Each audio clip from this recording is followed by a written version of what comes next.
Hey, what's up guys? Justin from ST2 Airsoft, and today I'm going to be bringing you a loadout update. Due to the fact that this is still a work in progress kit, I'm not going to name it a NSW DevGru kit just yet.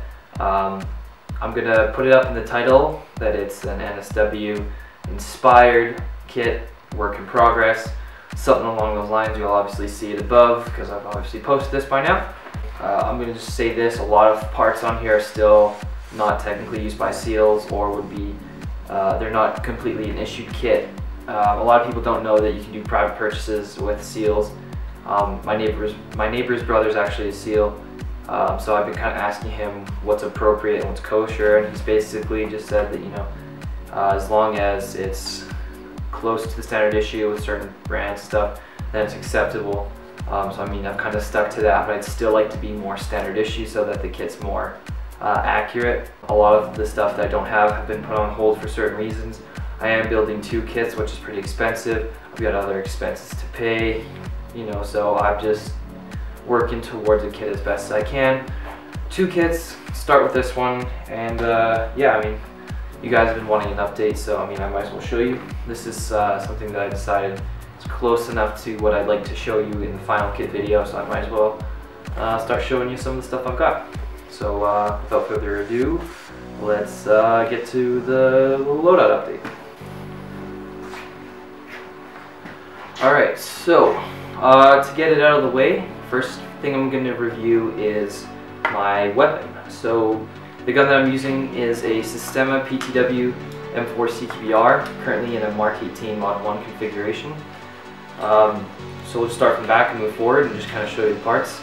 Do less of a review and more of an overview, just because I don't want to get too in depth and make this video really long. So standard crane stock, got some chem lights, a little bit of tape up top.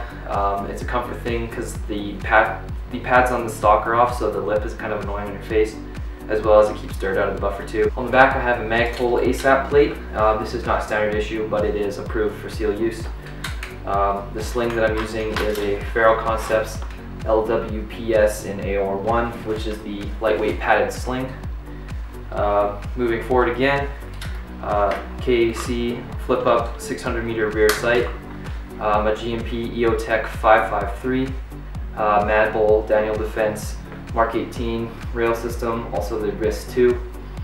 I've got a GMP D-ball. This actually has an infrared laser, which is the reason why I have this over a replica PEC 15. Because the guys I play with, some of them use night vision, so it's nice to have that capability to show them where to go. Still going to get a PEC 15, don't worry about that. But at the moment, this is what I'm rocking. In front of that is a Surefire M600C with a gear sector offset low pro mount. Also, I've got the Surefire blue filter on, as you can see there. Pretty cool. I like the blue filter for night games because it is less detectable to the eye and still you know, emits light that you can see. Also got the KAC flip up front sight,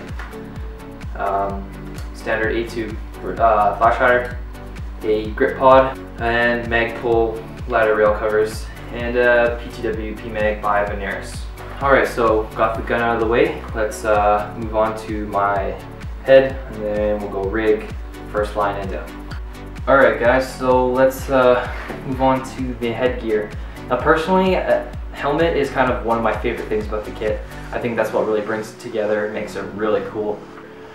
So just to start off, get them out of the way, glasses I'm wearing are Oakley M-frame carbons with a clear lens. Have a couple different lenses for them. Just chuck the clear lens in for now, it doesn't really matter to me. So the lid I'm wearing is a Emerson Ops Core carbon. It's, you know, really good for the money. I mean, it's only about 80 bucks and you get a lot with it. As far as, you know, dimension to the real stuff, I have a previous review of the helmet itself, just not the setup, so you can go reference that. I'll leave a link in the description below. On the front, I've got a TMC Wilcox LG 204, I think is the designation. I completely forget. Basically, it's just a replica Wilcox arm that I've actually modded so that it's lower to the helmet.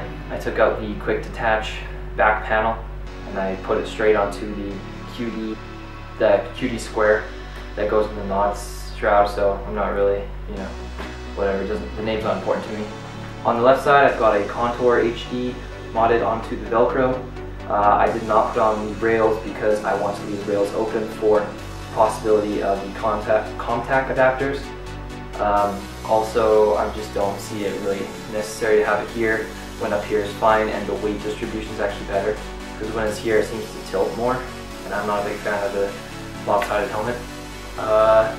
So on the right and left side I have more V-lights, a red and a blue, as well as a Manta strobe on the top and a Ferro Concepts counterweight pouch, which is, you know, a great addition to the helmet, especially if you're going to be running night vision. Now, if you've seen my Facebook page, you've probably seen a lot of the comments posted about my GP and VG18s, so I thought I'd show you those. Just to clarify, they're not real. The real ones are 65 grand, and I just made these as a kind of hosh-posh build in my garage one day. Was working on another project for work, got a little bored, decided to make it, and you know, I think they turned out pretty well. I didn't really have a lot of materials at my disposal, so it's the best I could do with what I had. I'm probably going to try to attempt a second better set with actual materials that I go and purchase. But I mean, I might as well show you what they look like now. Pretty cool. And as far as the tutorial goes, I might make one for the second set if I do them. Other than that, I kind of like being one of the only people to have them. There's a few other people who've made an attempt.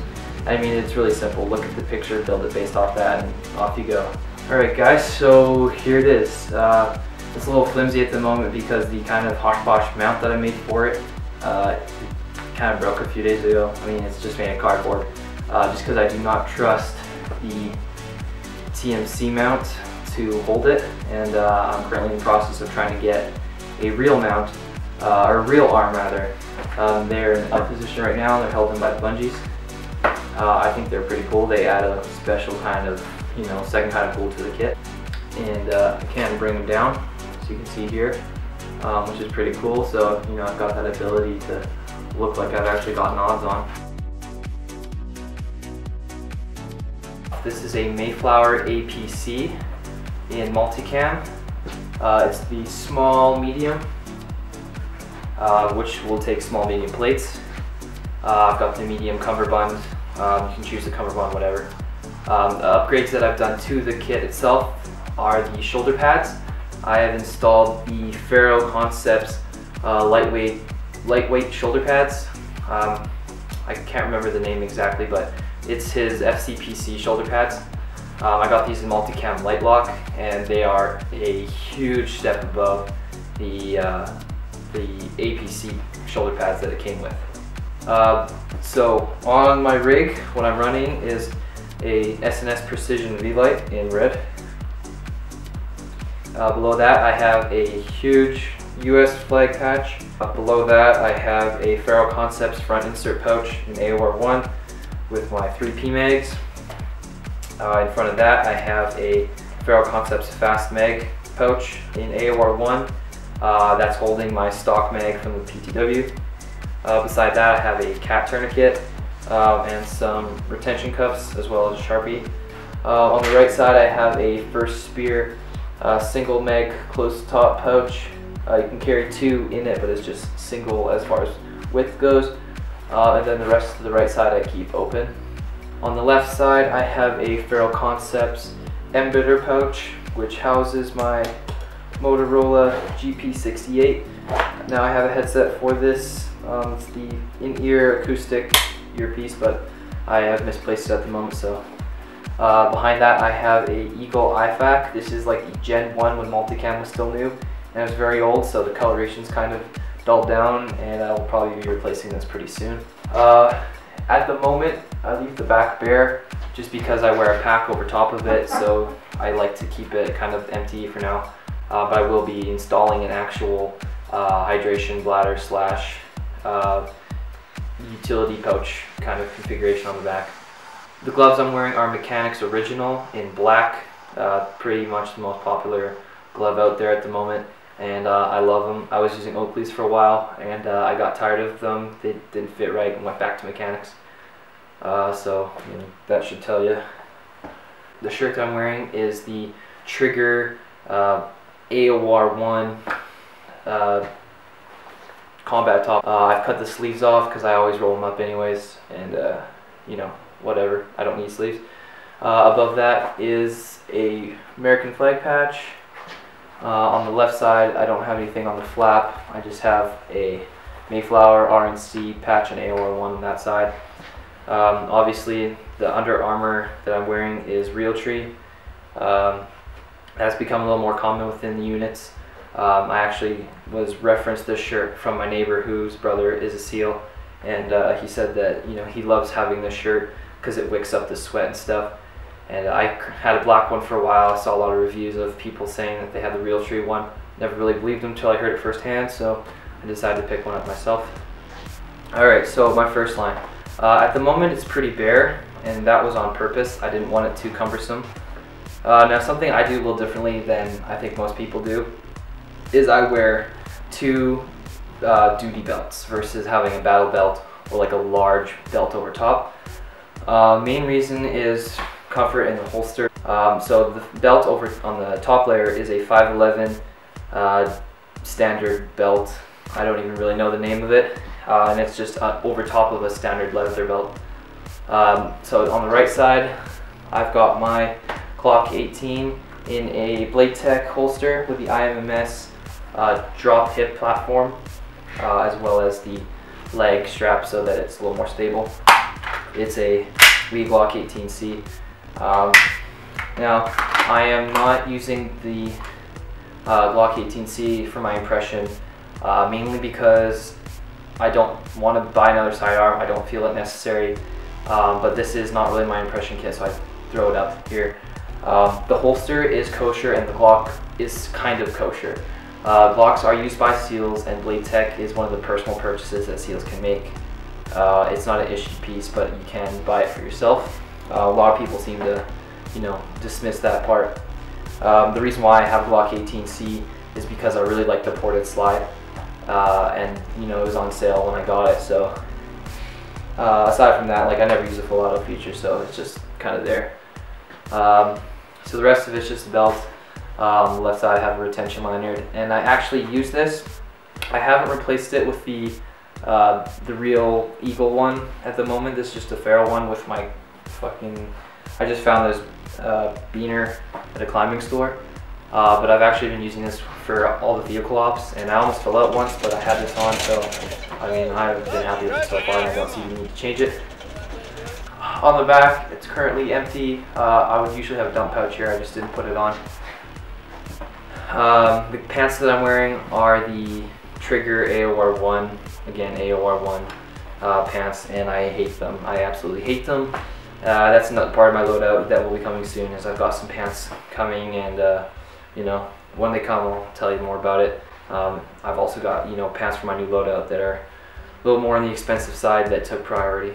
So yeah, just kind of show you, I mean, these are generic. They're just the Gen 1 Korean crap replica brand, which are too short anyway. So last thing, we'll just go over footwear. Okay, so the boots that I'm wearing are Merrell Avalanche. They're a low-cut boot, as you can see. They're more of like a hiker, and that's what my primary use for them was, but I got into airsoft a lot with them. I really love the comfort of these. I'd like to check up a review, but I mean, it would just be me, you know, humming and hawing about how awesome they are, so there's really no point. I just say get these. They're super comfortable.